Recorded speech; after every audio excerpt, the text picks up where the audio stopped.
오늘 이제 윤희숙 전 국회의원, 교수입니다. 윤희숙 씨. 정책의 배신이라는 책을 썼는데, 핵심은 이제 다수결이 장땡이 아니다. 국회에서 다수결이라고 해서 다, 하는 건 아니다. 그래, 민주주의가 아니다. 그런 얘기입니다. 그 윤희숙 씨가 쓴 책에. 오늘은 이제 그 얘기를 한번 해보겠습니다. 문재인 대통령은 취임하자마자 국민은 주권자로서 평소에 정치를 그냥 구경만 하고 있다가 선거 때 한 번 행사하는 이런 간접 민주주의로는 만족하지 못하고 있다라며 직접 민주주의를 언급했습니다. 그렇죠. 보통 국민들은 가만히 있다가 이제 선거 때 한번 정치에 참여하는 거 아닙니까? 그러니까 이제 그게 만족하지 않는다. 문 대통령이 그랬어요. 선거로 선출하는 대의민주주의가 그게 좋은 게 아니라 이제 그런 얘기입니다. 내로남불당은 맞장구 쳐서 당내에다 정당발전위원회를 설치했습니다. 그래서 직접 민주주의를 실천하는 정당이다. 이거를 이제 밝혔습니다. 민주주의가 시작된 이래 의회를 옆으로 제껴놓고 민주주의가 실현된 적이 없습니다. 이것이 역사적으로 증명이 됐습니다. 유독 더불어민주당만 직접 민주주의의 우월성을 강조하며 그것이 마치 국민 의견을 대변하는 가장 좋은 방법인 것처럼 억지를 놓았습니다. 그 결과가 어땠습니까? 조국에게 무죄를 내라며 검찰을 압박하던 서초동 조국 수호 집회, 이에 대항하는 법과 정의를 지키자는 광화문 집회 둘로 국론이 갈라졌었습니다. 이 국론 분열을 내로남불당은 직접 민주주의의 시작이라며 환호했습니다. 내로남불당 속내는 갈라진 국론 분열은 저 편은 죽이고 내 편은 키우기에 더없이 좋은 기회라고 보았던 겁니다. 직접 민주주의는 고대 이제 여러분 잘 아시다시피 그리스에서 시작됐습니다. 인구가 몇천 명, 기껏 해봐야 2만 명쯤 되는 도시국가. 그리스는 이제 그리스어로는 그 도시국가를 폴리스라고 그러죠. 도시국가에서 그게 가능했었습니다. 지금은 불가능합니다. 규모도 인구도 많고 사람들이 먹고 사는 생업에 바쁩니다. 그래서 정치에만 신경 쓰고 정치를 하고 싶은 사람들이 나서서 하도록 하는 게 간접 민주주의입니다. 맡긴 겁니다. 국민이 정치 전문가에게 맡기지만 국민 주권이 침해받지 않도록 하는 최선의 조화. 정치하는 그래 네 정치하고 싶어 그래 정치해 그러고 맡기지만 그거를 견제하는 게 국회의원 선거입니다. 국회의원을 뽑는 선거입니다. 대의정치죠. 직접 민주주의가 옳기는 하지만 현실적으로 불가능하기 때문에 간접 민주주의를 할 수밖에 없다. 이게 틀린 얘기라 보통 이 말은 우리가 흔히 하는 상식으로 되어 있습니다. 직접 민주주의가 좋은데 현실적으로 불가능하지 않냐. 그러니까 할 수 없이 국회의원을 뽑는 거다. 우리가 이제 쉽게 그렇게 얘기하고 있는데 그게 아니라는 얘기죠. SNS, AI 그리고 아주 기똥찬 통신 매체가 생겨나서 몇백만 명, 몇천만 명이 동시에 대화를 혼들 거기서 정치 전문가만큼 좋은 정책이 과연 골라지겠습니까? 여러분 상상을 한번 해보세요. 수천 가지 의견이 나올 겁니다. 아마 몇백만 몇천 명이 막 자기 의견을 내면 수만 가지 의견이 나오고 그 중에서 이제 옳고 그름에 상관없이 목소리 큰 놈 의견이 결국에는 채택이 되는 겁니다. 직접 민주주의를 하게 되면 직접 민주주의가 우월하지만 현실성이 떨어져서 할 수 없이 대의정치를 하는가? 그건 아니라는 얘기죠.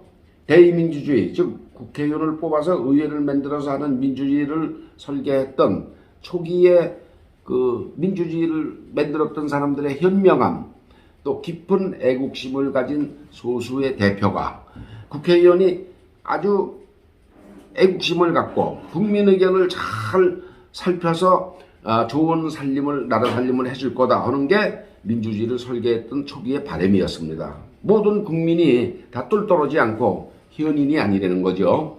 대부분 국민이 현자가 아니지 않습니까? 인구 우리 5,300만 명 중에 아마 모르면 몰라도 5천만 명은 현자가 아닐 겁니다. 그냥 보통 사람이죠. 보통 그 중에서 이제 똘똘한 사람을 뽑아서 국회로 내보내자. 이게 이제 대의민주주의 의회 제도입니다. 그렇지만 현실은 어떻습니까?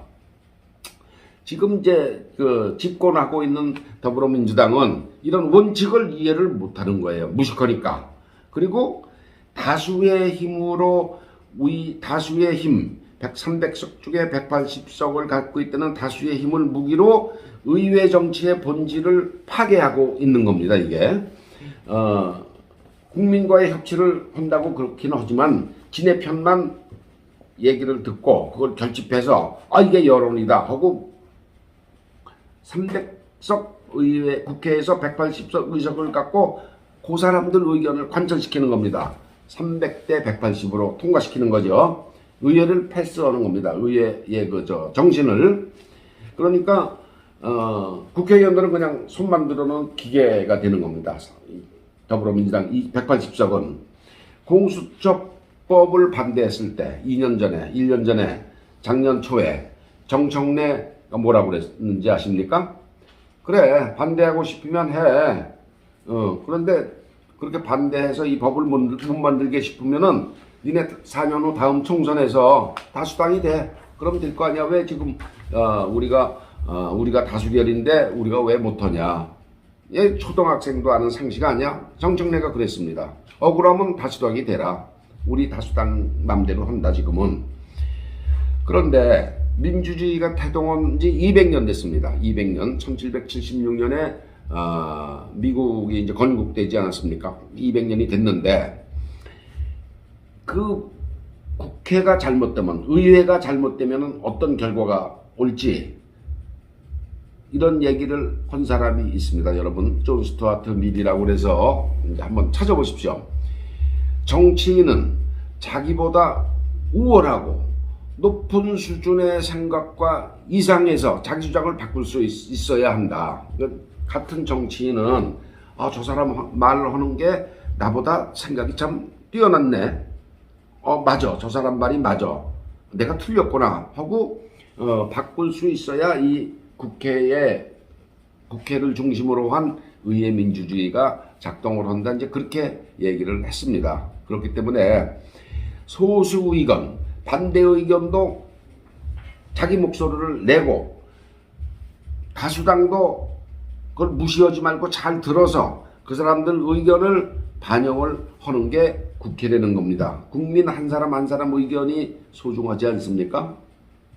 그런데 그 국민을 대표하는 국회의원이 발언도 따라서 소중하기 때문에 의회는 다수결로 깡그리 무시할 게 아니고 그 의견을 잘 들어서 나보다 좋은 의견이 있으면 그거를 채택을 하라고 그래서 만든 게 의회입니다. 의회.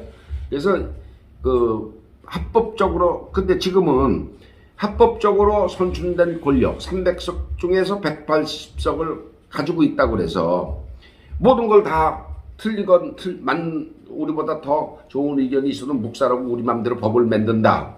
이런 주장이 맞는다는 얘기를 정청래가 했는데 이게 이제 지금 현실입니다. 상호 존중하고 권력의 절제, 권력이 있더라도 그걸 절제해서 이게 이제 민주주의의 규범입니다.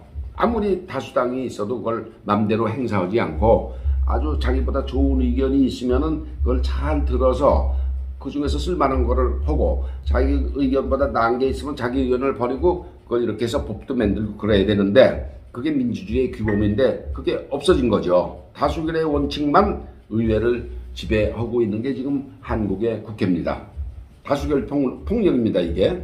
이 다수결 폭력은 조폭 집단에서 하고 있는 패거리 문화가 그 뿌리를 두고 있습니다. 패거리 문화, 조폭의 패거리 문화 때문에 다수결이 폭력을 휘두르고 있는 겁니다. 상대에 대한 존중이 없습니다.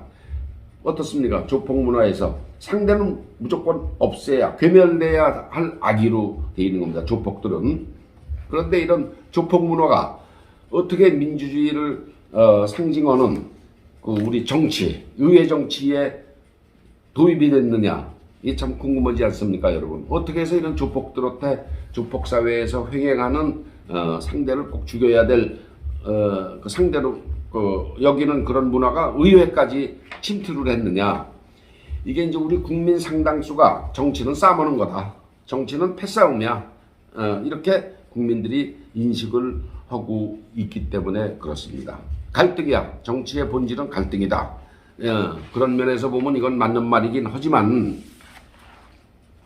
지금 더불어민주당은 갈등이 없다. 우리는 다수결로 하다 뭐 갈등이 있을 게 뭐 있냐. 우리는 180석이니까 그냥 우리가 만들고 싶은 법을 만들고 있는데 뭐 100석까지는 더 국민의힘이 아무리 빈소리를 다 해도 그거는 그냥 그럴 뿐이다. 갈등이 없는 거야. 국회 잘 들어가고 있어. 180석 가지고 있으니까 뭐든지 잘 들어가고 있어. 이렇게 소수의 좋은 의견을 억압하고 무시하는 게 문제라는 거죠. 국회에서. 네. 뭐 이념적 차이, 이해관계를 다 드러낸 다음에 그거를 이렇게 뽑아내서 좋은 그 갈등이 이런 갈등이 있다. 또 요 중에서 요걸 뽑아서 요거 갈등을 해결하기 위해서 요런 법을 만든다고 국민한테 설명을 해야 되는데 그냥 이거 우리가 이런 법을 만들려고 하는데 이걸 반대하는 저쪽은 전부 다 나쁜 놈들이야. 이렇게 해서 상대를 악의로 만들어서 국민 감성을 자극해서 패거리의 지지와 목소리를 계속 가지고 상대를 깔아뭉개기 때문에 국회가 조폭이 된 겁니다. 조폭 문화가 지배하고 있는 겁니다. 좋은 의견은 아예 들으려고 하지도 않는 거죠. 근데 이런 얘기는 학생운동이 한참 불같이 일어나던 그런 시절에도 그 학생운동이 뭡니까? 전두환 나쁘고 뭐 노태우 나쁘고 구사정권 나쁘다고 그러는 거죠. 상대는 무조건 타도를 해야 될 상대 정해놓고 하는 게 학생운동이었습니다. 이게 옳은 방식이 아니었죠. 이 옳지 않은 방식을 버리고 다음 단계로 껑충 뛰어넘는 게 정치가 발전하는 단계다. 윤희숙 교수가 그렇게 얘기를 좀 말이 어려우셨죠. 이제 언젠가 한번 제가 다시 한번 찬찬히 풀어서 설명을 할 기회가 있을 겁니다. 요는 다수결이 장땡이 아니라는 겁니다. 다수결을 해서 법안을 만들더라도 소수 의견의 좋은 의견을 참고하고 받아들여서 자기가 만든 법안에 반영할 수 있을 때 이게 진짜 민주주의는 거다라는 얘기를 윤희숙 교수가 하고 있는 겁니다. 기회가 되면 제가 다시 한번 찬찬히 설명을 여러분과 한번 해드리겠습니다. 어렵습니다 이게. 그런데 그렇습니다. 다수결이 장땡은 아니다. 이거는 이제 그런 얘기입니다. 예.